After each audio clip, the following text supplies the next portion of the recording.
Hello, everyone, and welcome to Outside Food and Drink. So happy to be celebrating the Joker's month here, April. And to kick it off, we're starting with 1986's classic, directed by Fred Walton, April Fool's Day. Yay! I love this movie. Yes, get out right in front of this. Me personally, one of my absolute go-tos of all time. I think if you could take the year 1986 and put it in a bottle, it would be this movie. It would be. It would be. I mean, there are so many things you can pick on. Like These clothes are so specific to this exact period yeah, of time. the clothes are. But you have to admit the storyline was great for that time, too. Like, there wasn't a lot of movies out like that. There wasn't. And I think that's part of what makes this movie so special. Yes. A couple things I want to talk about at the end. But one of the things I want to talk about is how I feel like I'm going to make the argument at the end of this that this movie was at least 15 years ahead of its time. Yeah, I definitely think it was. Or at least 10 years. Yeah. I think I'm coming at it from a slightly different angle than you might be, but we will talk about it. The Quick and Dirty. On the cusp of graduation, a group of childhood friends gather at Muffy's country estate and learn the true meaning of death tax just in time for the real April Fool's Day. There was an alternate ending to this movie that I'm glad they didn't do, because it was much, it would have definitely been, I guess it would have been darkly funny, but I'm glad they didn't do it. We'll talk about that when we get to the end. So, Amy Steele, which we remember from Friday the 13th, she kind of plays the final girl, Kit Graham. There's a lot of familiar faces in this movie. Yes, there is. This is very much a roll call of people you would see a lot around this era in movies and television and stuff. Thomas F. Wilson is Arch. Anyway, okay. We kick it off. This group of friends, they're on a ferry. They're waiting for one last person. Yes. Well, this guy Rob and this guy Harvey, who... Rob's just kind of bland, good-looking 80s guy. Yeah. Yeah, and then Harv is hilarious. Well, yes. Yeah. He's not the guy that most people want to hang out with. But I wrote down, I think he's kind of like a southern... version of Alex P. Keaton. Oh, that makes more sense. Yeah, I can think of him like that now, the way he talks about the money and stuff. Well, everybody else is like, they've been friends with Muffy for a while. This guy is just somebody that was in her economics class. And got lucky because she gets him an interview with the uncle. The uncle, right, because Muffy's family is very wealthy. Yes. Her name should tell you. Her name is Muffy. Well, Muffy St. John. Muffy St. John, yeah. And they said that her father's worth like $50 million, which in 1986 money, that's a lot of money. A lot. That's a lot of money. From their house on a clear day, you can see the Kennedys. Yeah. So it's a lot of broad strokes. Like, I think one of the things about this movie comes out in 1986. It had this big glut of slashers after Halloween. Yes. And they went different ways with them. The predominant species of slasher was the kind of ridiculous one, like the Friday the 13th and stuff like that, where this is insanity. Yes. But then I think right around here is when you're starting to get to like where it's kind of starting to be like, okay, yeah, we all know we know what's gonna happen, right? The kids are gonna get horny and they're gonna go and then they're gonna get killed, and we already had a Black Christmas, Silent Night, Deadly Night, multiple Halloweens by this point. Yes. I think I'm sure there was like Mother's Day and Father's Day. I mean, we're running out of holidays here. So yes. April Fool's, and it works with this. It works so well. Yeah. And we meet this group of friends. Not Muffy. Muffy's at the house, but we meet this group of friends on the ferry. They have this ongoing joke. There's a video camera floating around, and every once in a while somebody talks into the camera, and they introduce themselves as Mary O'Reilly O'Toole O'Shea. Yeah. I'm going to be a nun. It's really funny. Yes. So there's a lot. Okay. This is absolutely, yes. They took all the cliches about this particular subgenre, and let's just go for broke, right? I mean, we start with Nikki. Her name is Nikki Brushairs, who's played by Deborah Goodrich, right? And there's always a woman in all of these movies who's like the sexual focal point. Yeah, she reminds me of one of the girls off of 90210 also. Yeah, she's definitely got like this, she's got this very strange combination of a like New England accent and a Valley Girl accent. Yes. And it kind of phases in and out. It's really funny. Yeah, I can't even think of the name off 90210 she reminds me of, but it's the one with Donna? No, not Donna. Not Tori Spelling. Or, Kelly? No, it's not her either. It's... Okay, that's the end of my 90210 knowledge. It's the other girl. It's not Brenda. No. Okay, now now you're definitely out of my... I'll figure it out. Let's just, Okay. go along with it. Yeah. But anyway, so she's stripping down to her bathing suit in a very sexual manner and laying down, so all the guys are ooga. Yeah, they're all watching her. Yeah. And the whole time we're like, how long is this ferry ride How going long to be? is this? This is a 5-minute ride. What are we doing here? And this guy, Harvey, he's talking to her. This is where we learn his history with Muffy and their economics class or whatever. And he's like, what is Muffy short for? Is it for... And they're going back and forth like muffin, mufferine, whatever. Muffline or... And he comes out with Muff Diver. And she's like, okay, now we're done talking. Goodbye. We have Chaz is, oh my gosh. Okay, so we just realized Andrea. Okay, Andrea is the girl from 90210. That's who she reminds me of. Gabrielle Gutierrez. Okay, yes. All right. I mean, she looks so much like... Yes. Like when 90210 started out and how Andrea looked. They do look alike. They have so many similarities. Yeah. Sorry, I had to look it up. It was going to drive me nuts. That's okay. Yes, there's definitely a resemblance there. Okay, so we also have Chaz, who is kind of Nikki's sex interest here. Yes. And then we have Nan, who seems she's very serious. She's brought all her books because she's going to have exams after this weekend.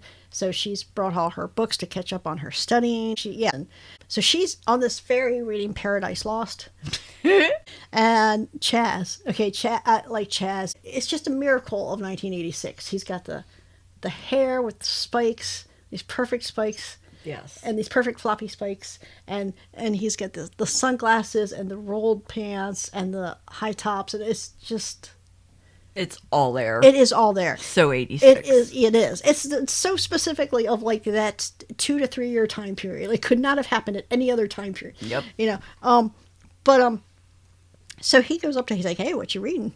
And she's like, Paradise Lost. And he's like, oh yeah, cool. I'm reading, and he pulls up this boudoir magazine with this woman with her legs spread, hooey out there, and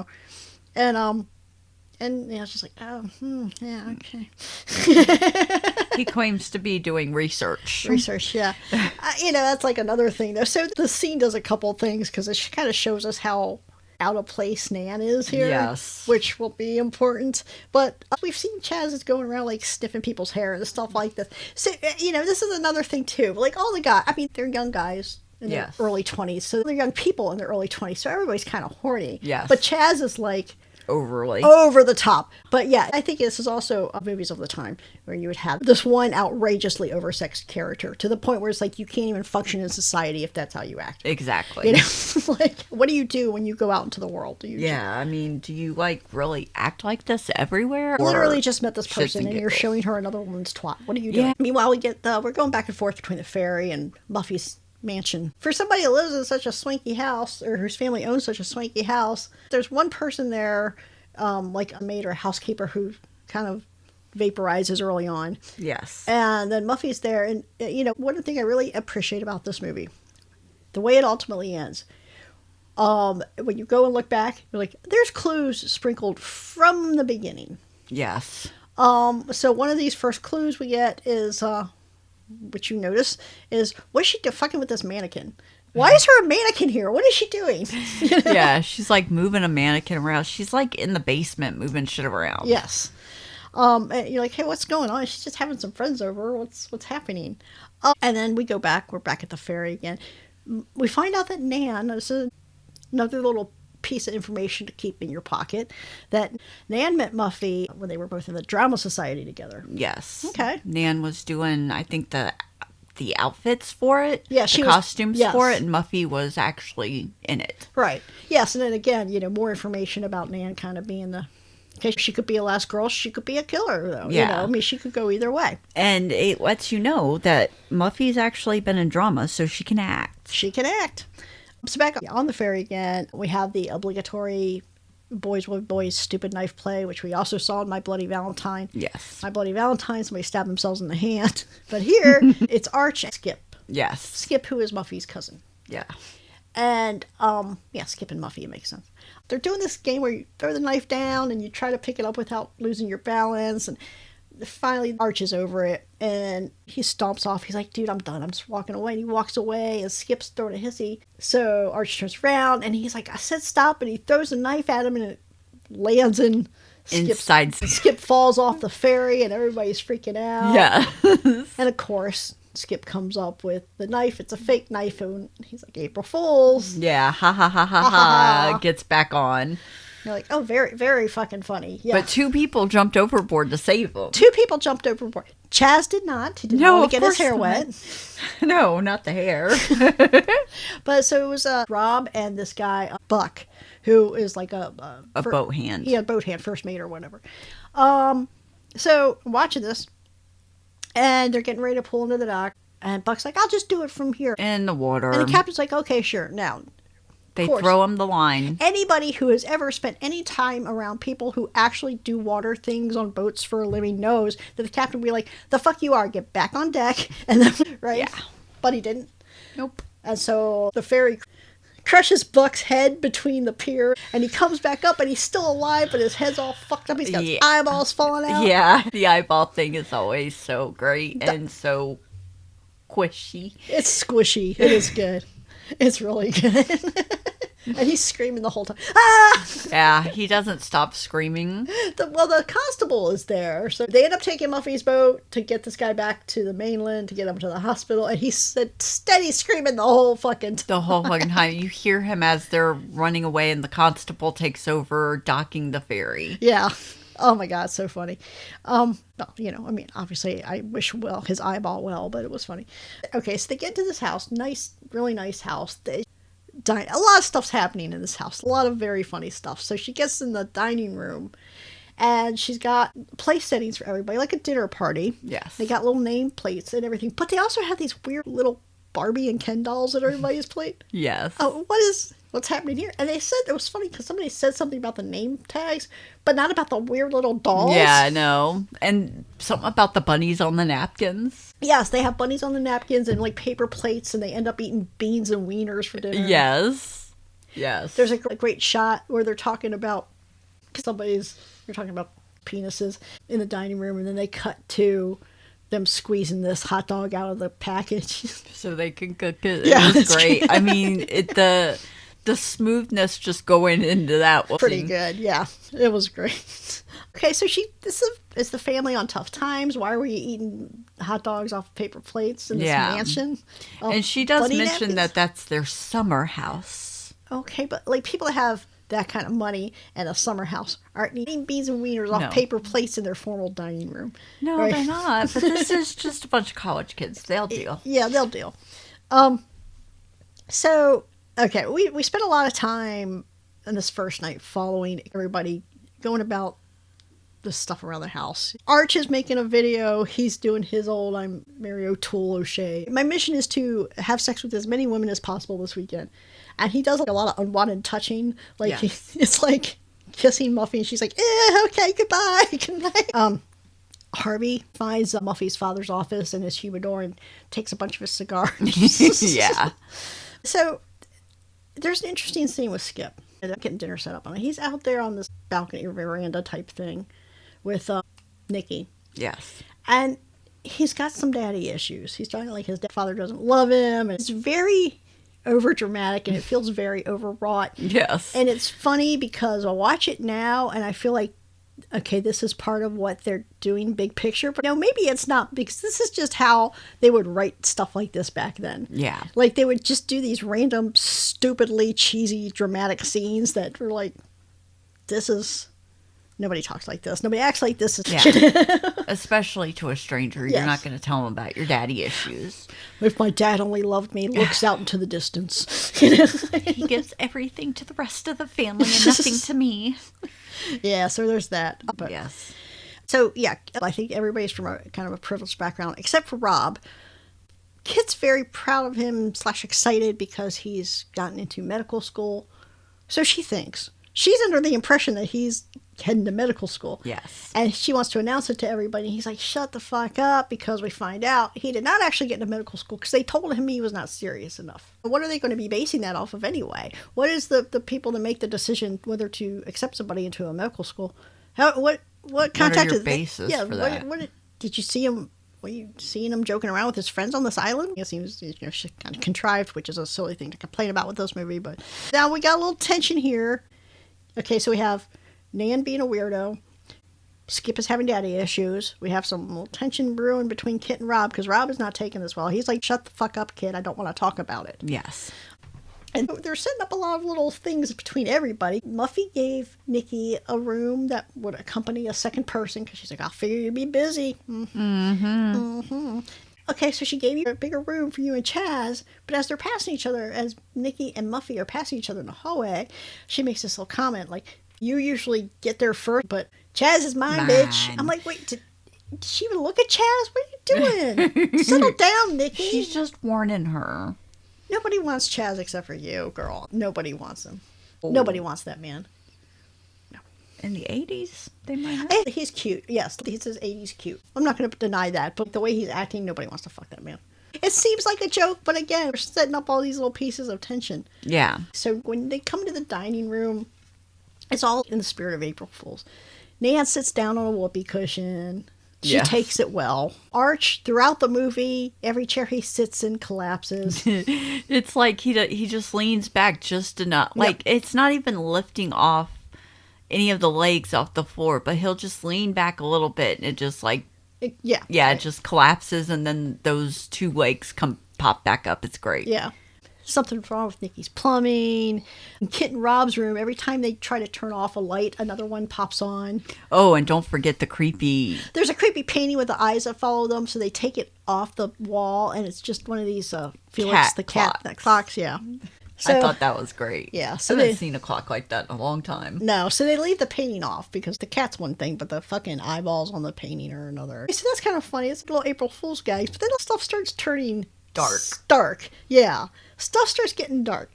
So Nan hears a baby crying, and she follows the noise to her wardrobe, and there's like a tape recorder of a baby crying. I mean, that's unsettling, but she gets very upset, and we find out later why she gets very upset. And then Archie, there's heroin and needles in their medicine cabinet. And then Harvey, there's all these articles about these car crashes. And then the cigar that he stole from Buffy's father's humidor explodes, which is funny. In his face. It's great. It's great. So we're doing funny haha, but now we're taking a darker turn. These jokes are not funny anymore. Yeah. So in the morning, Muffy is, she's a mess. Right? Hot mess. And everybody's joking about she had a good time last night, but it doesn't seem like that. She seems like she's all zoned out and not herself. Harvey is having this... What's he doing? What is this thing called that he's doing where he's not lifting weights, but it's like this... It's the arm press thing where you have a bar and you press the handles together to get your arms going. He's having a hard time with it. Yes, he is. But Nikki... So he's on this balcony and a couple windows down. Nikki comes out and she's just like... She's got a shirt on, but it ain't... It's covering her nips. And Harvey looks over. I mean, seriously... Harvey just looked over. He's like, hey, how's it going? And she's like, oh my God. And she kind of sinks back into the room. Like, yeah. Okay, girl, okay, he didn't see anything. He wasn't being a weird pervert like your boyfriend snipping everybody's hair. He was just like, hey, how's it going? Yeah, I mean, he just looked over and said hi to her. Although I admit, Harvey, if Harvey talked to me, even if I was fully clothed, I'd be like, ew, I'm going away. Okay, so everybody's kind of chilling. Skip has a secret weed stash that he's growing somewhere. He goes to get some, and he's got it. Fine, happy. He goes into this boathouse, and he's like, vibes are off. I hear something. What's going on? And this cat jumps out at him. He's like, oh, LOL, the cat got me. And then something bigger than a cat gets him. Yeah. And from behind, we don't see. We don't see what happens. But everybody notices, of course, that he's gone. He's gone. And everybody's, Nan in particular is upset with the baby crying thing. And she's like, tells Muffy, whatever is going on, I do not like this. Yeah. Arch goes to look for Skip. All right. question here. He's got this little knife that he had on the ferry, which I'm like, what are you going to do with that? Especially when you drop it at the first sign of trouble. Yeah. He's going kind of walking back and forth over the same like 10 feet. And this whole time there's this snake. This is not a little snake. This is a big ass snake. And it's right next to him.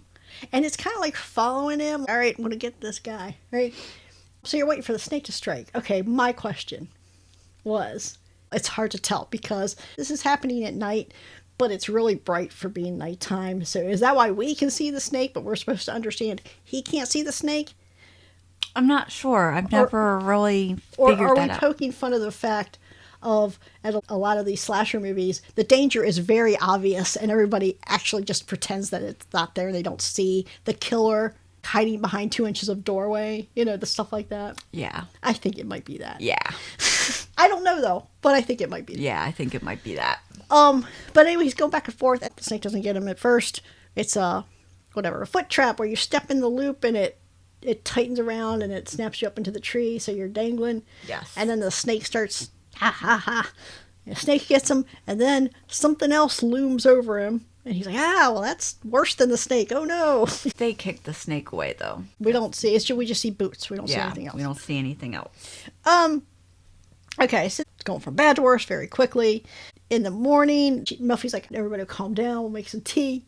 But she's doing it in her weird, crazy way. Yeah, and they go for the water, and all of a sudden... the water doesn't work. No, we got no water. Got no water. So she's like, but there is a well. Nikki and Harvey end up going to the well. I get one look at this well. They're looking at this well. It's not like in a spring house or anything. It's just out there in the open, which means anything could be happening in this well. It did have a cover over it. It did have a cover over it, but still. This shit looks disgusting. It's just mud down there. Yeah.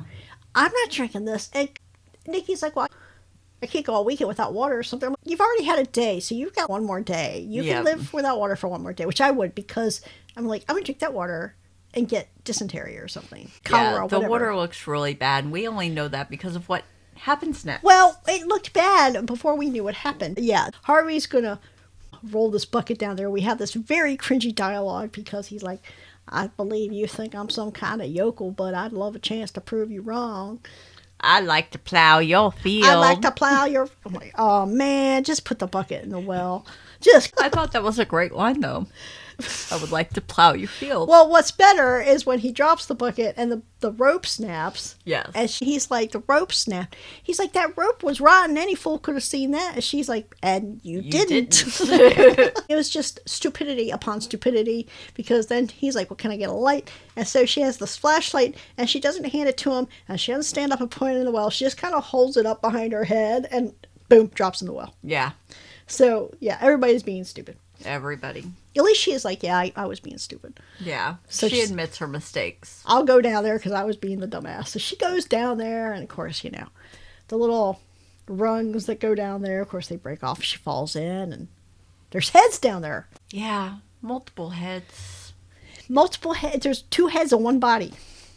Yeah. I mean, I'd be freaking the fuck out. Like, you're getting me out. Like, I'm climbing the rocks. I'm going to figure them out. The rungs don't matter anymore. Yeah, Harvey's, hey, hold on, little lady. I'm going to plow that field one way or the other. He's not getting near her field.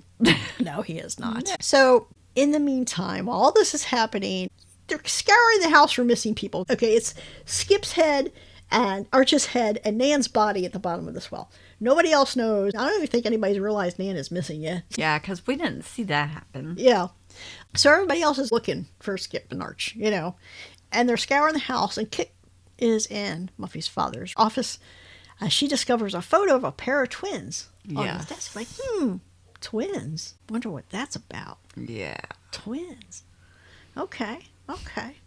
Really, from here, it kind of devolves into the typical bodies everywhere. Yeah. Just every time somebody turns around, there's another body. Yes. Chaz appropriately gets his dick cut off.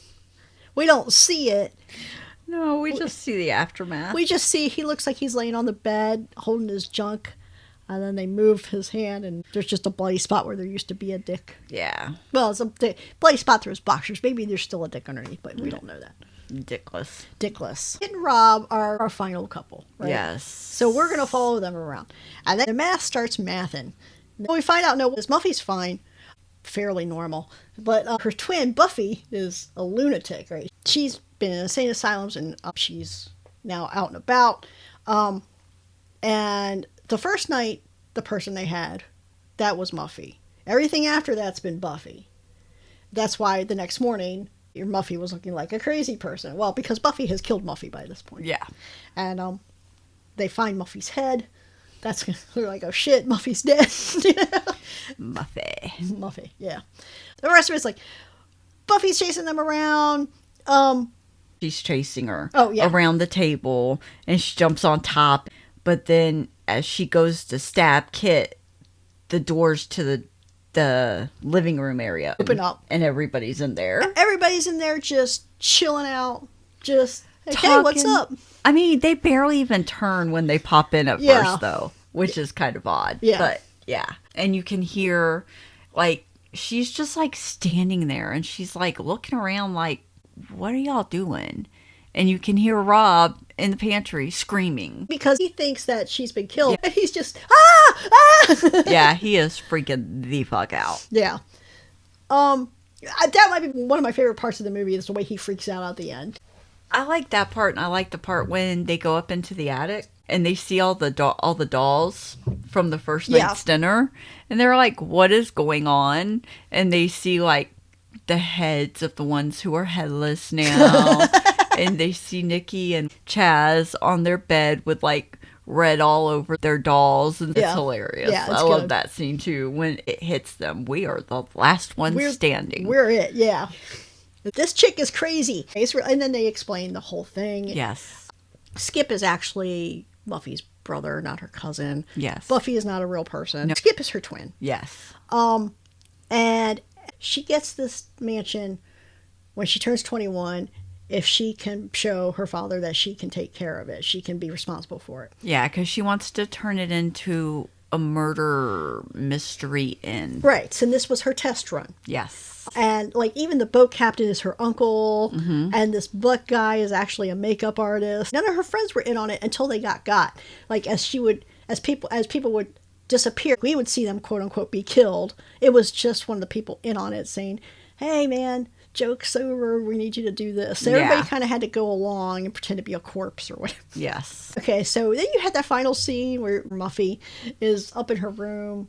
They've all been drinking. She's on her bed. There's a Jack-in-the-Box. We had a Jack-in-the-Box at the very beginning. Very beginning. It's flashes of the birthday when she got it. And there was a demon that came out, a little demon thing. Yes. But this thing, so she's doing this Jack-in-the-Box, and as it pops, Nan, all in black, jumps up from behind the bed and slashes her throat. And she's like, ah! And then she realizes that her throat has not been slashed. It was a fake knife. Yeah. So Nan has gotten her revenge. So this is a great ending, like, where you think you have that moment where you're like, oh, there actually is a killer, that she actually pushed Nan too far or whatever, you know. So there was an ending originally envisioned where they would go back to the mainland, and Skip actually kills Muffy so that he can get the inheritance. Ooh. And I guess the producers said, no, let's don't do that. Like, yes, that would have definitely killed the spirit of the movie. I kind of wonder why Skip doesn't get it, or if it's going to be Skip and Muffy's together. It's never really put out there. It's just Muffy's like, I inherit the house, so I'm guessing there's another house somewhere that Skip will get. Probably. I mean, they're rich. Yeah. They got to have more than two houses. Yes, I'm sure they do. A summer house, a winter house, a spring house. Fall house, and then the house that they live in most of the time or something. I don't know. But I'm glad they didn't. I'm glad that was a good decision, because I feel like this is basically perfect to me as it is. I thought it was perfect. And I think, like, that extra ending there would have made it too dark. Much. Yeah. Like I said, it would have sapped everything that was great about this movie. Yeah, and who knows, Skip might have not got the house in the end, because really Muffy did all the work, and all he would have done was killed her. Yeah, well, he did that cool fake knife fight and stuff. Yeah, so I think, like I said, on its face, as the movie by itself is very cleverly done, because when you look back at it, like, after you know the punchline and you look back at it, you realize from the beginning they were dropping clues everywhere. Yes. It was doubly clever, because they were dropping the clues about the Muffy Buffy thing, But they were also dropping clues about this is all just a joke. Like, this is not actually happening. Yeah. It was all there. Yes. I've spoken about it before on our other podcasts. I've spoken about on this podcast. One of my pet peeves is an unearned surprise at the end, or an unearned resolution where they just say, hey, this was the answer to the mystery, but they gave you no reason to believe that was ever going to be the answer. Yeah. They don't do that here. They give you everything you need. If you had been so inclined, you could have figured out one or both. You could have figured out the Muffy Buffy twist, and you could have figured out that this was all a joke twist. Yes. If you really wanted to. It was all there. I appreciate that. Yes. And I think just on the level of it being well done, as using all the tropes that were ingrained in all these slasher movies of the time and taking them and poking gentle fun at them. Yeah. They were definitely poking gentle fun of them, but they were also making them work in the movie itself. So you could watch it without like, oh, this is just a big joke. It's like, yeah, this is definitely poking fun at this, especially like Chaz and stuff, but it's not so over the top that you're viewing it primarily as just a comedy. Yeah. Yes. I said at the beginning, this thing feels like it's 10 or 15 years ahead of its time. Movies like Spaceballs and stuff like that, making a parody or satire or whatever of it. But that's not what this is. This isn't like that. This is actually taking the format of the thing that it's satirizing and using it to make the thing. It's really smart. Yes. 10 years later, Scream would do something similar, except it would take itself very seriously. Yeah. And this movie then doesn't go too far. Right. So I think the thing about Scream, I like Scream. Yeah. I love Scream. But I think this is maybe more of a fandom thing, maybe. But Scream starts out with this great concept of the killers using all the movie tropes. Yes. You know, they're acting. That's great. That's funny. That works. At some point, the approach stops working because you're just being the thing you were taking apart. Yes. And this doesn't cross that line. No. This doesn't cross that line. It is doing the thing. This is we're talking about these slasher movies. We're making general fun of these slasher movies while making a slasher movie that has this double twist on it. But we're never crossing the line to where we become the cheesy slasher movie. Yeah. We understand the whole time what we're doing. So I think it's smart in the same way that Scream, well, at least that first movie, was smart. Yeah. The first one, definitely. Yeah. But I think it's also, people will not like to hear this, but I think it's actually more clever than Scream. Yes, I think it is too. It's 40 years old. That's amazing to me that movie, it looks still great. loved. Even though, you know, like I said, the fashions and everything look 1986, everything else about that movie, it still looks great. Yeah, it does. I think this is the type of movie where if you're very immersed into horror movies and things like that you kind of forget that it's not a big deal to most people. You know? Yes, definitely. Which is a shame. It's a really well done movie. I think it still looks good. It's a smart movie at a time when smart movies were not cool. Yeah. I mean, it kind of makes me want to do a murder mystery. If you know of any of them, let me know. Yeah, murder mysteries are fun. Don't know if I can get anybody in my family to go with me, but I won't go. You know, I have a child. Maybe that'll happen. Maybe. We'll see. Give me ideas. I mean, it looks fun. It would be fun. I do like the idea that when she does this in the future with this murder mystery thing, like everybody's going to actually know what they're walking into, whereas with her friends, they had no idea. I'm like, I think you should do it like that. You just get everybody to sign a waiver. Yeah. And then you bring people in, and then next thing they know, there's corpses everywhere. And they'll be like, what the fuck? Yeah. That would be pretty funny. Cool. Yeah. Anyway, do you have anything else to say? I don't. It's a really great movie. Yeah. It stands the test of time. It does. It really does. A lot of movies from the time do not hold up. Even No. the ones that people consider classics, they just don't hold up. Yeah. When you go back and watch it. But this one does. Yeah, definitely does. I'm giving this movie 5 Mary O'Reilly O'Toole O'Shea's out of 5. How about you? I would give it 5, but I'm not going to say all that because I can't remember everything. It's like Mary O'Toole. O'Reilly O'Toole O'Shea. I don't even know why they did it, but it's like... I don't either, but it's hilarious. And I'm going to become a nun. It's like I'm heading to the convent. Yeah. Anyway, so that's my yes. 5 Mary O'Reilly O'Toole O'Shea's out of 5 on both sides. Yes. We agree. I don't have anything else, do you? I don't. A lot of fun. I wish every single movie we watched was this fun. But And this month we're going to have a lot of fun ones. We are. This month we're also going to do The Menu. And Knives Out. Knives Out and Ready or Not. And we plan on... Ready or Not, Here We Come. Here I Come. Number 2. So this month is going to be a lot of fun. And next month, doing Giallo month, we're going to have 4 classic Giallo movies for you. My first time seeing every single one of them. So this is going to be another fun month for me because I get to see her reacting to this for the first time. So that's going to be a lot of fun. Yes. So, next month I don't know anything about these movies. Yeah. So we'll see. And then come in June, it's the getaway month. Yes.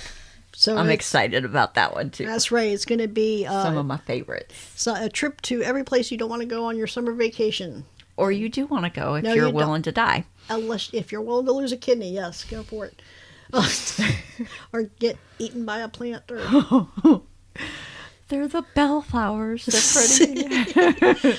So anyway, until next week when we will be talking about The Menu, check out our other podcast, Deconstructing the Dark Passenger, a podcast about all things Dexter, where we are wrapping up season 3. Or The Final Assessment, which is our podcast about evil, and we are working on season 2 of that right now, so you want to check that out. And in the meantime, you can follow us on our socials, drop us a line. If I'm crazy and you think the remake of this movie was better, or you think you want to yell at me for saying that this was a more clever movie than Scream, let's go. Or you want to give me any ideas about a murder mystery weekend? Let's do it. Please. Follow us on our socials.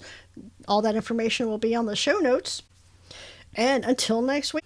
Later. Later.